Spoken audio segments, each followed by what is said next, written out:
guy eating some food, eating some shit girls will never be able to eat, you know? Sitting there enjoying life, you know what I mean?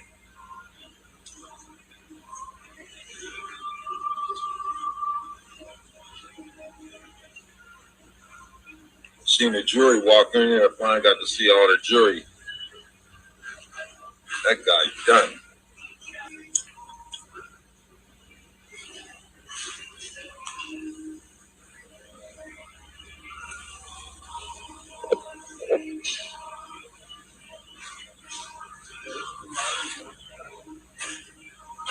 Going down.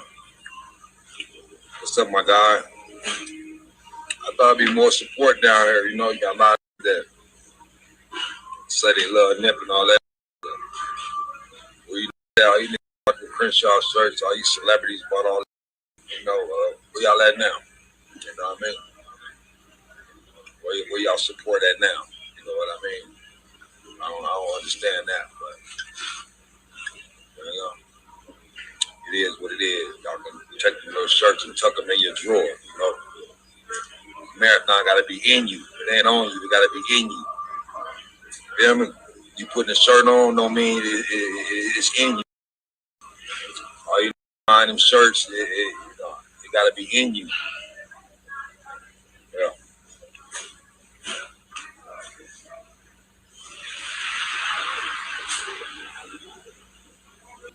Yeah, man. So Cowboy a little frustrated about the lack of support. You know what I'm saying? But to everybody's defense, the trial did take a little bit of time to start. And they probably is dealing with real life. You know, gas prices is $10. A pack of meat is $30. So, I mean, you know what I mean? But they finally got the trial underway, right? He trying to say, well, his defense team is trying to say that it was a heat of passion and that he lost his mind and committed the crime, right? The prosecutor trying to say it ain't like you had the gat on you and you blacked out right there on the spot. You left, came back, did what you did allegedly, and then tried to pull a stunt. You know what I'm saying? Cowboy is expected to take the stand, right? I don't know what he gonna say or what he expected to say up there on the stand, but judging from his energy, you know what I'm saying, in the cafeteria, he looking like he gonna participate all the way, right? The irony of the situation is this whole thing is about a nigga being called a snitch. You know what I'm saying? It's crazy, right? But I wanted to get into a little bit of the proceedings. Leave absolutely no doubt that Mr. Holder killed Hermes Ascadon and injured Terry Lincoln and Sherline Williams.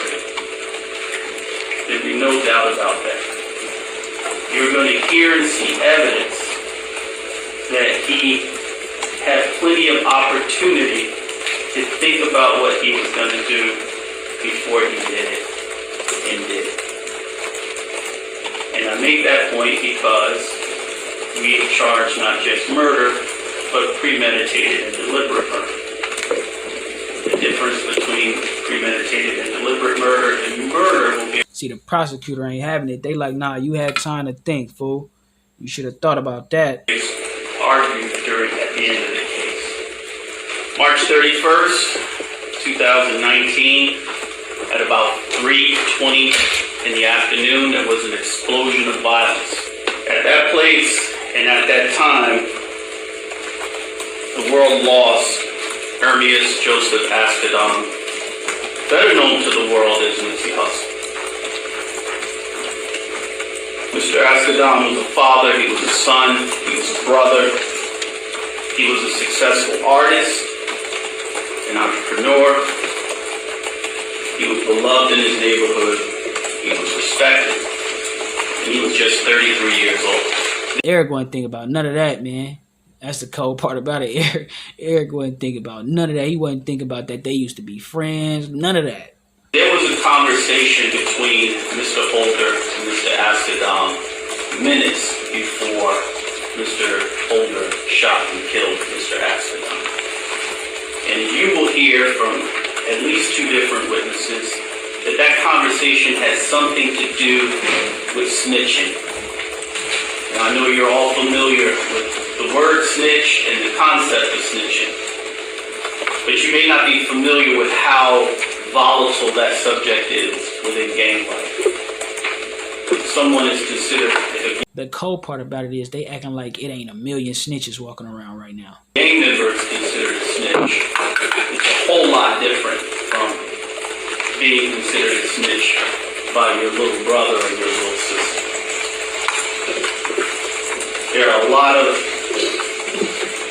There's a range of consequences for people who snitch, but no gang member wants to be considered a snitch.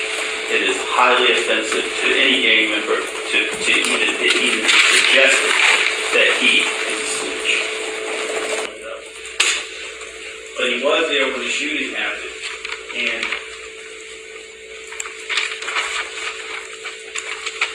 what Mr. Lathan is able to tell you is that he's just sitting there leaning back against a car when he hears you're through, and he looks over and sees the muzzle flash.